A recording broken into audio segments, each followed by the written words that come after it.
শহর থেকে গ্রামে নির্বাচনী আমেজ, ভোটারদের মন জয় করতে ভোর থেকে ছুটে বেড়াচ্ছেন প্রার্থীরা। লিফলেট, পথসভা আর ঘরে ঘরে গিয়ে ভোট চাইছেন তারা, দিচ্ছেন নানা প্রতিশ্রুতি।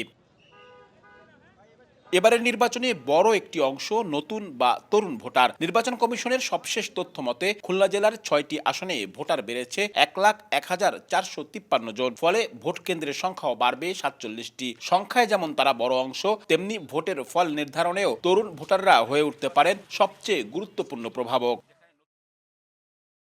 গত এক দশকে খুলনা অঞ্চল থেকে হারিয়ে গেছে বহু কলকারখানা, গ্যাস সংকটে তৈরি হয়নি নতুন শিল্প প্রতিষ্ঠানও। ফলে কর্মসংস্থানের বড় অভাব জেলা জুড়ে। তাই নতুন ভোটারদের চাহিদা সবার আগে কর্মসংস্থান তৈরি, উদ্যোক্তা হয়ে ওঠা, প্রযুক্তিগত উন্নয়ন আর কর্মসংস্থান তৈরিতে বিশ্বাসযোগ্য প্রতিশ্রুতি চান তারা। আমাদের প্রথম প্রত্যাশা হচ্ছে আমাদের সবাইকে যদি কারিগরি শিক্ষা দেওয়া যায় তাহলে আমরা কর্মসংস্থানের ব্যবস্থা হয়। মেধার যাতে পরিচয়টা ঠিকঠাকভাবে আর কি পাওয়া যায়। প্রতি বছর অনেক গ্র্যাজুয়েট বের হয়, তো আমাদের অনেক হিমশিম খেতে হয় চাকরি খুঁজতে হলে। লিঙ্গ বৈষম্য থাকবে না, নারী পুরুষ নির্বিশেষে সকলের কর্মসংস্থানের তারা সুযোগ করবেন। আমরা চাবো যে এমন একটা সরকার আসবে সে যেন একটা প্রপার পররাষ্ট্র নীতি থাকে। আমাদের পররাষ্ট্র নীতিটা কিন্তু একদম যে লেমের মতো।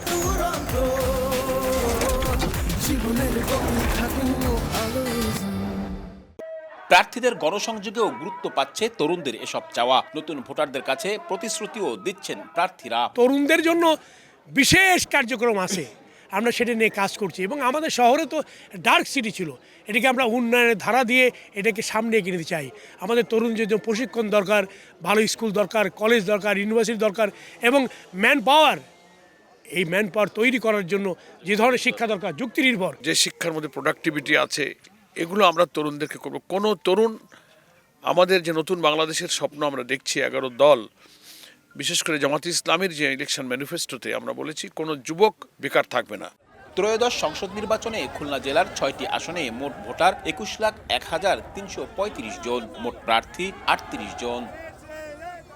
আব্দুল্লাহ আল মামুন রুবেল, সময় সংবাদ, খুলনা।